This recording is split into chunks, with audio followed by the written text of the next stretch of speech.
Bonsoir à toutes et à tous, je suis ravi de vous retrouver pour une nouvelle semaine et une nouvelle édition.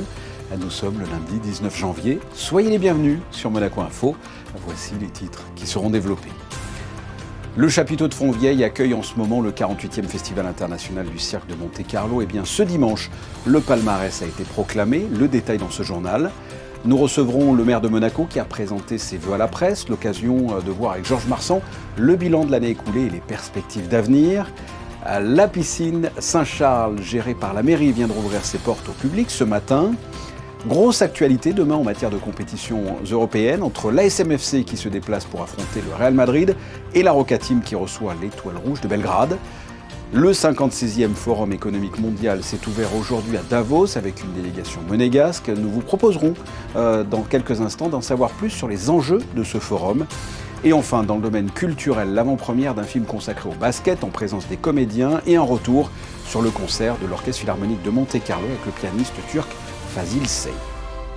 Mais avant de développer ces titres, le prince Albert II et son épouse ont réagi au dramatique accident survenu dans la région de Cordoue, causant au moins la mort de 39 personnes et un grand nombre de blessés. On parle d'environ 150 personnes dans la collision entre deux trains à grande vitesse. Le souverain a écrit au roi d'Espagne en expliquant que sa famille et la population monégasque étaient extrêmement peinés suite à cette tragédie et il présente ses condoléances au roi d'Espagne. Sans transition, c'est un moment toujours très attendu par les artistes. Ce dimanche soir a été proclamé le palmarès du 48e Festival international du cirque de Monte-Carlo. Tour d'horizon des différents prix avec Alexandra Pani et Camille Caloni. La piste aux étoiles célébrait ses artistes ce dimanche. Nomination de prestigieux clowns d'or, d'argent et de bronze, ainsi que 45 prix spéciaux décernés cette année. Il aura fallu près de 3 heures au jury pour se mettre d'accord autour de ce cru 2026. It actually was extremely difficult because there was so many amazing artists from all over the world. So it was really difficult, and but we all came to agreement on everything, so that was really nice. Even though we had to discuss a few things, but it was amazing. I think this is one of the strongest the festival's ever had, and so we're proud to be part of that jury, and we hope that next year there'll be again new artists, new generation of performers coming, inspired by the artists they've seen today. Des récompenses accueillies chaleureusement par les artistes. Les acrobates d'Hakuna Matata ont reçu l'un des 5 clowns de bronze et été distingués à plusieurs reprises lors de cette soirée. Thank you for everyone. We're going to say thank you for the Monaco people. We love them. For believing in us. And they give us a big challenge to go back to training, to be more harder and more higher than this. And this is a promise.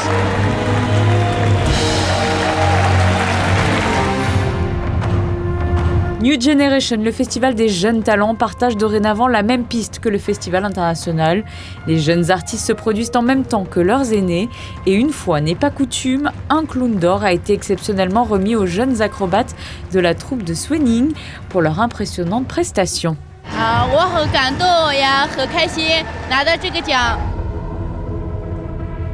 Elles repartent donc avec le clown d'or, le junior d'or et un prix spécial. Eux aussi faisaient partie de la sélection New Generation. Ils ont séduit le public et le jury par leur humour. Ils sont récompensés cette année du prix du public, du prix spécial Tous en piste et du junior de bronze. Bueno, estamos muy contentos. Primer premio en el Monte Carlo. Segundo. Fue el público. El público. Muy contentos. Estamos muy contentos, gracias. Nous l'avions suivie dès son arrivée cette année sur le festival. Elle se produit pour la première fois en principauté. Mais Angelina fait partie d'une famille plusieurs fois récompensée à Monaco, les Richter. Cette année, c'est elle qui a décroché la plus haute récompense, le clown d'or, pour la Poste, l'un des numéros les plus impressionnants dans le dressage équestre. I'm really happy and excited about it. It was very special. This is the first prize I ever got because this is the first festival I ever performed on, so it's very special to me. Beaucoup d'émotions sur la piste monégasque ce dimanche soir et le cœur d'une grande famille du cirque qui battait à l'unisson pour célébrer ses étoiles. Le public pourra retrouver dès mardi les grands vainqueurs de ce 48e Festival international du cirque de Monte-Carlo sous le chapiteau de Fontvieille. En cette période de janvier, l'heure est également à la présentation des vœux des différentes institutions de la Principauté, comme par exemple ce matin au Yacht Club de Monaco. Le ministre d'État a présenté pour la première fois ses vœux à l'ensemble des chefs de service de l'administration, en présence de ses conseillers de gouvernement. L'administration représente plus de 4000 employés répartis dans une cinquantaine de services administratifs. Passons à une autre institution qui a présenté ses vœux. Le maire, Georges Marsan, était devant la presse monégasque ce matin. L'occasion pour lui de dresser le bilan de l'action communale de 2025 et de développer les projets pour l'année en cours. Et il est avec nous. Monsieur le maire, bonsoir. Bonsoir Fabien. Avant de parler des grands projets à venir que vous avez présentés à la presse, je voudrais que l'on revienne sur 2025. Il s'en est passé des choses, à commencer par l'Académie Régnier III, qui s'est dotée d'un nouvel espace. Oui, l'Académie Régnier III qui avait été rénovée en 2021, il manquait donc cet auditorium, donc ça a été fait.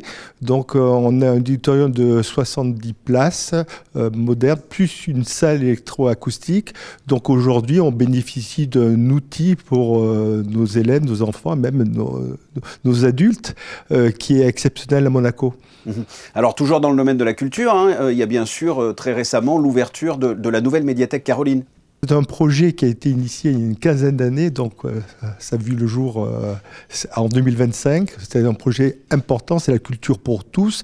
Donc il faut rappeler que cette médiathèque, on a remis ensemble des sites qui étaient excentrés. Donc je pense, donc il y a la bibliothèque aujourd'hui, la vidéothèque, la sonothèque et bien évidemment les ludothèques. C'est donc un outil complet pour nos enfants et également pour nos adultes. Donc la population monégasque était au rendez-vous puisque ce samedi, nous avons réussi. Donc il y a 1000 personnes qui sont venues à la médiathèque ce samedi. Donc c'est beaucoup, c'est un franc succès. On est très heureux. D'accord. Et elle est encore ouverte jusqu'au 28 février. Je veux parler de la patinoire qui a fait son grand retour. Oui, la patinoire. Alors cette année, nous avons eu, même si la météo n'a pas été très clémente, nous avons eu de bons résultats déjà pour la foire attraction, puisqu'on a eu 780 000 entrées, c'est un record absolu. Et bien entendu, le village de Noël, avec 668 000 entrées pour cette période, soit 20 000 personnes de plus que l'année dernière. Et bien évidemment, la patinoire qui a enregistré seulement pour le mois de décembre 27 000 entrées, avec un pic pour le 31 avec 1500 personnes. Alors parlons de l'avenir maintenant, et notamment le marché de la Condamine qui est actuellement en travaux. Nous avons fait samedi l'ouverture officielle du marché provisoire. Sur la place directement. Bien été accueilli par la population, sur la place d'Armes, donc bien accueilli par la population, bien accueilli par les commerçants qui ont dû reprendre leur marque, mais tout le monde est très content. Et donc aujourd'hui, les travaux commencent. Dans un mois, il y aura ce qu'on appelle le CRO, c'est-à-dire l'architecte avec les entreprises et la mairie vont donner ce calendrier bien précis pour arriver en février 2027 avec la réalisation de ce nouveau marché restructuré et qui restera sûrement le lieu le plus attractif pour la population monégasque, mais également pour les étrangers qui viennent nous voir pendant l'hiver et surtout pendant la période estivale. Parlons de l'espace Lamartine qui a eu un dégât des eaux il y a quelque temps. Oui, un dégât des eaux très important. C'est vrai que nos bénéficiaires ont pu avoir toutes les prestations de cette Saint-Martin, mais donc dans des lieux délocalisés à Monaco. Mais aujourd'hui, il n'avait plus ce lieu de rencontre. Donc l'ouverture est prévue au mois de juillet pour cet espace Saint-Martin qui est également un espace intergénérationnel. Et qu'en est-il du jardin exotique qui est fermé depuis pas mal d'années maintenant? On a une date d'ouverture et une idée de ce que sera ce nouveau jardin exotique? Alors, donc l'ouverture du nouveau jardin exotique, ça sera en mars 2026, donc c'est dans quelques semaines. Donc c'est des années de travaux, il a été totalement restructuré. toutes les passerelles, les faux rochers, le réaménagement paysager, tout a été refait, mais quand même des nouveautés, puis il y aura une nouvelle entrée de grotte. Il y aura une salle anniversaire avec un jardin d'enfants, et peut-être la partie la plus importante qui sera entre guillemets dédouanée, c'est la partie supérieure, c'est l'entrée du jardin exotique qui sera ouverte au public avec je pense, une des plus belles vues de Monaco, où il y aura donc un bar avec du snacking pour que les personnes, les habitants, les touristes, ou peut-être les frontaliers qui se garent aujourd'hui dans le nouveau parking, pourront utiliser cet endroit le matin quand ils veulent. Et puis il y a le Parlement européen qui vous a sélectionné par rapport aux efforts que vous faites, des efforts environnementaux. Oui, exactement. Ça a été, donc on n'a pas participé à un concours, mais le Parlement européen nous a sélectionnés pour la petite boîte monégasque, qui est notre doggy bag, que nous distribuons à nos commerçants. Nous allons fêter nos 10 ans. Et donc Marjorie Crovetto va se rendre à Bruxelles, justement au Parlement européen, pour ce projet, pour présenter la petite boîte monégasque. Donc c'est quelque chose de très bien. C'est un peu la récompense de tout ce que fait la mairie dans le cadre environnemental. Et aujourd'hui, on a cette récompense, cette certification d'avoir cette sélection au Parlement européen. Et pour finir, j'aimerais peut-être que l'on parle d'un nouvel espace, une nouvelle salle qui s'appellera Live by Léo Ferré. Un mot peut-être sur ce nouvel espace ? Là également, c'est un projet qui date de plus de 15 ans, donc en collaboration avec le gouvernement princier. Et donc en septembre 2026, c'est la nouvelle ouverture. C'est un espace entièrement modulable qui offrira des possibilités pour faire des concerts, mais bien sûr la commercialisation. Pour les concerts, c'est une salle qui peut accueillir 1900 personnes debout. Donc c'est une capacité qui manquait un peu, non seulement à Monaco, mais également dans la région. Soit des grandes salles, soit des toutes petites salles. Donc c'est une salle qui est adaptée au marché, je dirais, entre Cannes et Monaco. Donc c'est un espace qui offrira toutes les nouvelles technologies avec une scène modulable, donc qui permettra de gagner du temps sur les manifestations. Et surtout, elle est extrêmement moderne et il n'y a pas beaucoup d'équivalents à Monaco et en France. Il n'y a pas beaucoup d'équivalents sur cette capacité. Voilà ce que l'on pouvait dire du bilan de l'année écoulée, des perspectives d'avenir concernant la mairie de Monaco. Georges Marsan, merci d'avoir répondu à mes questions. Merci à vous. Et parmi les lieux gérés par la mairie, la piscine Saint-Charles, qui après 6 mois de travaux vient de rouvrir ses portes. Alban Gingembre et Hugo Comassa ont fait la visite pour vous. Ils avaient hâte de retrouver la piscine Saint-Charles et c'est dans un confort dernier cri que le bassin accueille ses nageurs grâce à la rénovation du système de traitement de l'air et de l'eau. On a mis une gestion centralisée du bâtiment. On pourra mieux garantir les températures de l'eau et de l'air puisqu'on pourra les suivre finement sur un diagramme et sur un ordinateur. Et donc on pourra mettre des alertes et dire bon voilà, si on ne veut pas que la température descende en dessous de 28, on sera certain qu'elle ne descendra pas en dessous de 28 parce que le système fera en sorte de compenser. Ça permet aussi d'avoir des équipements plus modernes et donc qui sont moins soumis à panne.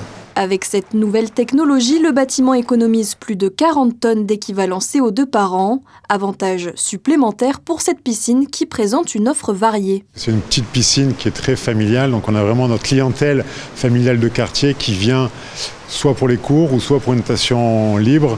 Donc les dimensions de la piscine et l'effet un petit peu cocooning avec la zone de balnéothérapie fait que c'est vraiment une piscine très très appréciée des gens de la principauté.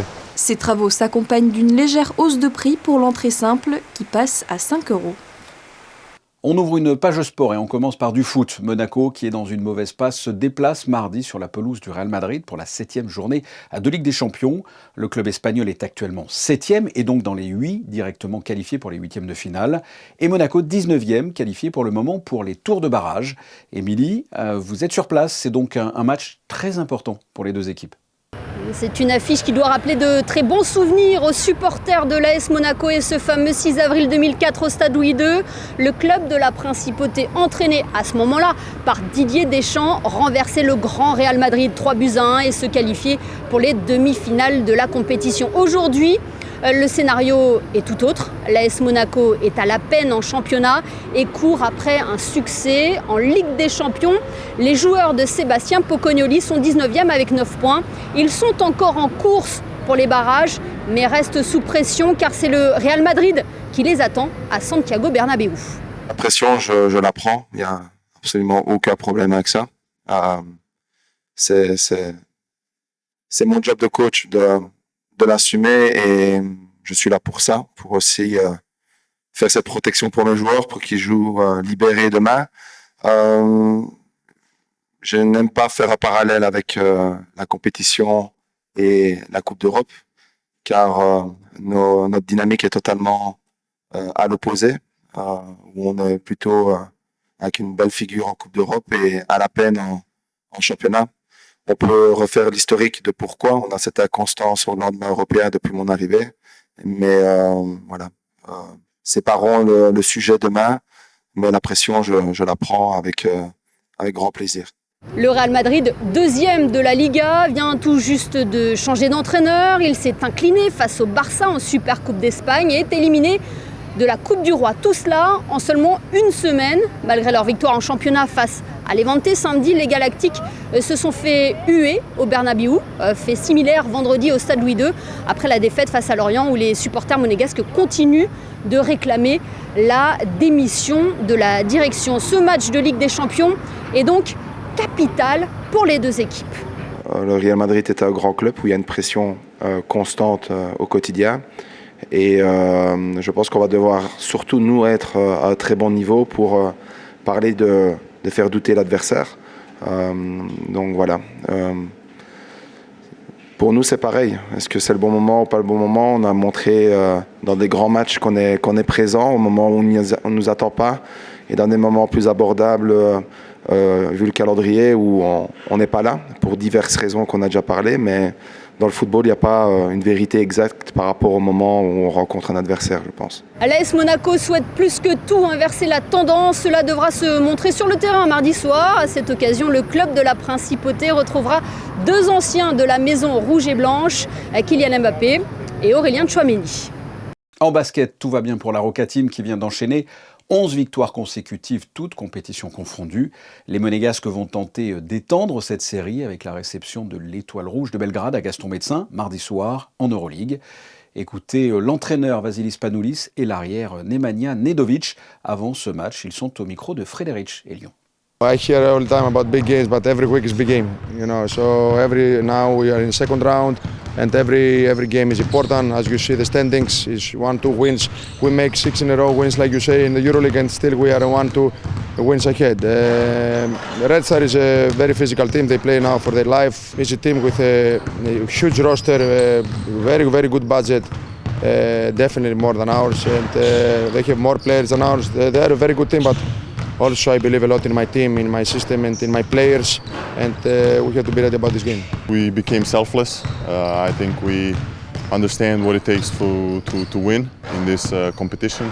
The roles are pretty clear, so whoever comes off the bench knows his role and uses his 10, 15, 20 minutes as much as he gets that game. And that's the most important, roles and being selfless, because we're proving it that that's the way to go and that's winning basketball. Restons dans le domaine sportif. Le tennisman Valentin Vachereau a réussi son entrée en lice à l'Open d'Australie où il a dominé ce lundi matin, vous le voyez avec la balle de match, Martin Dam Junior en 3-7, 6-4, 6-4, 6-4. Valentin Vachereau, tête de série numéro 30, signe ainsi la première victoire de sa carrière dans un tournoi du Grand Chelem. Il affrontera mercredi l'Australien Rinky Hijikata, bénéficiaire d'une wildcard. En voile, la Monaco optimiste Team Race s'est achevée ce dimanche au terme d'une semaine dense sur le plan d'eau monégasque. Pour les 15 équipes et les 12 nations engagées, les Transalpins du Yacht Club Italiano s'imposent au classement général de cette 14e édition. Prenons maintenant la direction de Davos en Suisse, où s'est ouvert aujourd'hui le 56e Forum économique mondial. Plus de 2500 participants y sont attendus pour une semaine de conférences et de débats. Un large programme auquel prendra part la Principauté avec l'organisation du Monaco Day qui se tiendra demain. À la veille de cette journée d'envergure pour Monaco, nous vous proposons ce soir de plonger dans les archives de ce Forum de Davos. Quels en sont les enjeux, y compris pour Monaco? Remontons le fil de l'histoire avec Théo Schumer. Le Forum économique mondial, c'est une histoire de géant. Niché au cœur des Alpes, au sud-est de la Suisse, Davos accueille chaque année cet événement mondial qui attire tous les regards. Le Forum est à l'origine une fondation. Créée en 1971 par le professeur d'économie et ingénieur allemand Klaus Schwab, elle visait à rapprocher seulement des dirigeants d'entreprises et experts pour réfléchir aux bonnes pratiques de management. Le Forum évolue et devient avec le temps une plateforme de dialogue mondial très influente, rassemblant désormais aussi des personnages politiques de premier plan et même des stars de la musique et du cinéma, comme ici l'actrice américaine Angelina Jolie, en 2006. Le World Economic Forum, le WEF comme on l'appelle, a pour objectif affiché d'améliorer l'état du monde. Un titre emphatique pour un événement qui n'est pas un sommet, ni une réunion officielle, où aucune loi, aucun traité ni résolution n'y sont formellement adoptés.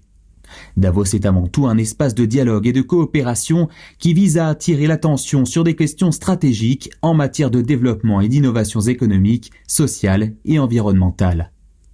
En l'an 2000, par exemple, le forum prend un tournant politique avec le président américain Bill Clinton, venu annoncer l'engagement des États-Unis à hauteur de 50 milliards de dollars versés à la nouvelle alliance Gavi, destinée à l'achat de vaccins qui seront délivrés à plus d'1 milliard d'enfants dans le monde. Le forum de Davos devient un lieu important.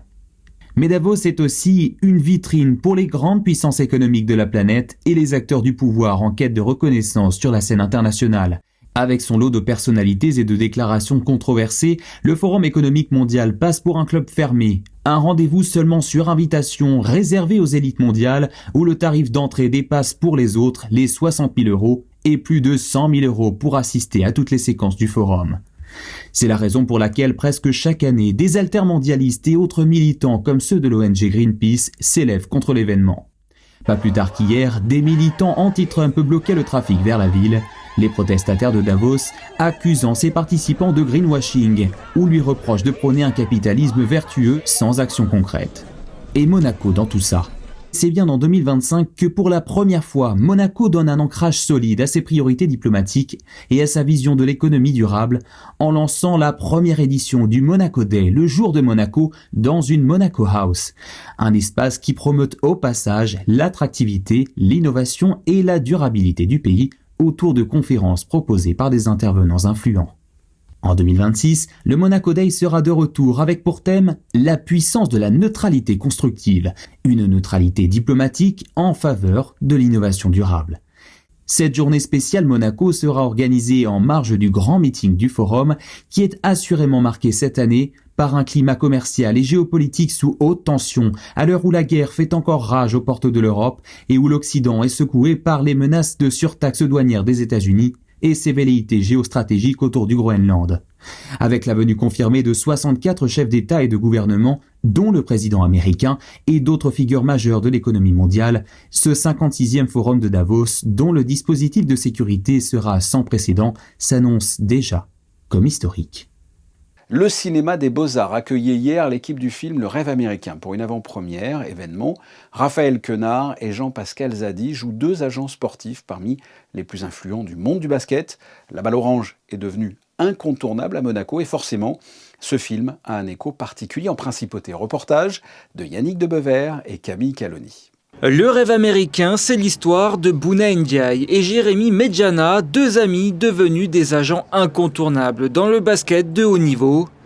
Pour la promotion du film, le cinéma des Beaux-Arts a été choisi pour diffuser le film en avant-première ce dimanche. Un événement qui a fait salle comble, bien aidé par la centaine de membres de l'AS Monaco Basket présents. On a l'équipe du film, le réalisateur et le distributeur du film qui viendra à la fin faire une intervention avec notre clientèle, donc pour un petit échange. Donc nous, ça nous permet de faire un événement vraiment sympathique. Autour en plus du basket avec la Roca Team qui cartonne à Monaco, c'est toujours un plaisir. À la fin du film, les deux acteurs principaux, Jean-Pascal Zadi et Raphaël Quenard, sont entrés dans la salle accompagnés par le réalisateur Anthony Marciano. Le public a pu poser ses questions et malheureusement constater les lacunes des deux acteurs dans le basket. Mais l'essentiel était ailleurs. Le Rêve américain, c'est surtout un film inspirant sur la vie de deux amis prêts à tout pour concrétiser leurs rêves. Déjà, ce qui est super avec ce film, c'est que c'est une histoire vraie et c'est pas du tout un film de basket en fait. C'est un film sur l'amitié, sur l'abnégation, sur le fait d'avoir une passion, d'aller au bout, soulever les montagnes, entreprendre. En fait, le film, le basket, c'est le cadre dans lequel l'histoire se passe, mais c'est pas c'est l'arène, mais c'est pas du tout un film de basket. Il y a une phrase de Jim Morrison qui dit « Un ami, c'est quelqu'un qui nous offre l'opportunité et la liberté d'être nous-mêmes. » Et Jean-Pascal, il me l'offre à moi. Et surtout dans le film, Jérémy Medjana et Bouna Ndiaye, ils se la sont offerts l'un à l'autre pour s'inventer et pour aller surpasser tout ce qu'ils avaient, surpasser tous ces obstacles et accomplir ce rêve inatteignable. Et donc c'est l'amitié qui est le liant et l'agent fédérateur de leur résistance et de leur résilience. La complicité des acteurs a donné un ton savoureux à cette avant-première, entre humour et légèreté. Le rêve américain sortira dans toutes les salles le 18 février prochain.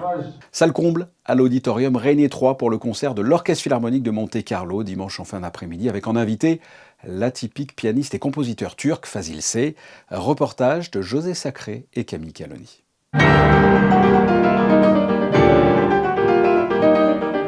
Dimanche 18 janvier, il ne restait plus une seule place dans l'Auditorium Régnier 3 pour écouter et voir Fazil Say, ce pianiste génial interprété sous la direction de Leo Kukman, le concerto pour piano numéro 2 de Saint-Saëns.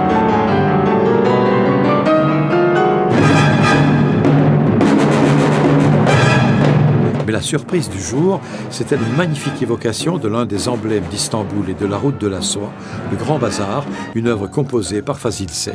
I'm a composer and pianist, and I'm very happy that the orchestra took today 15 minutes orchestra rhapsody, Grand Bazar, telling many things, stories of Istanbul, of course, the Grand Bazar in Istanbul. Well, they played it fantastic and very oriental and very modern.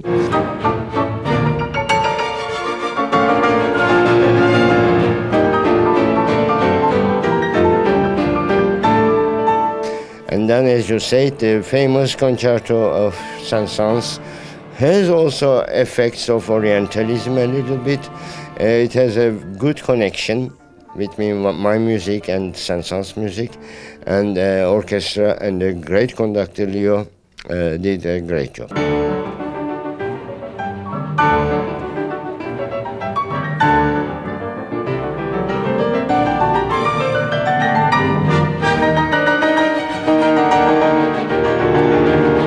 I live for music, and music is my life, my oxygen, and I'm happy that people are in this world everywhere following me.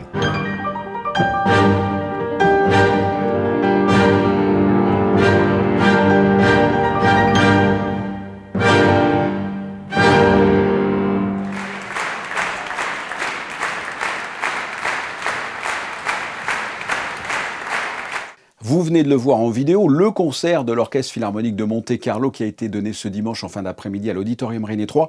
Eh bien, vous allez le voir en photo maintenant. Ce sont les clichés de fin de JT de Manuel Vitali. À suivre, la météo d'Alexandra Pani et juste après, les experts foot de Christophe Paco et Grégory Campi.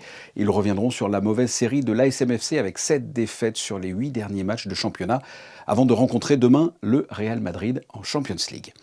Ce journal est terminé, on se retrouve mardi à 19h. Je vous souhaite de passer une excellente soirée sur Monaco Info.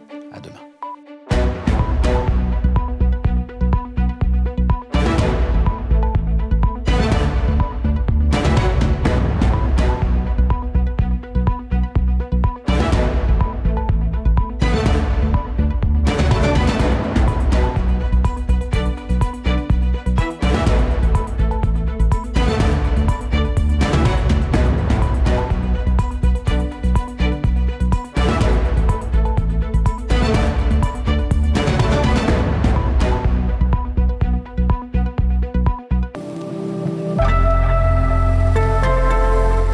Bonsoir à toutes et à tous, je vous retrouve pour un point sur la météo de ce mardi 20 janvier. Il faudra compter sur une matinée assez nuageuse, mais le ciel devrait s'éclaircir au fil de la journée. Les températures oscilleront entre 7 et 14 degrés. Le soleil se lèvera à 7h56 et se couchera à 17h26. Nous souhaiterons une excellente fête aux Sébastien, Fabien et Fabienne. Bonne soirée à vous sur Monaco Info.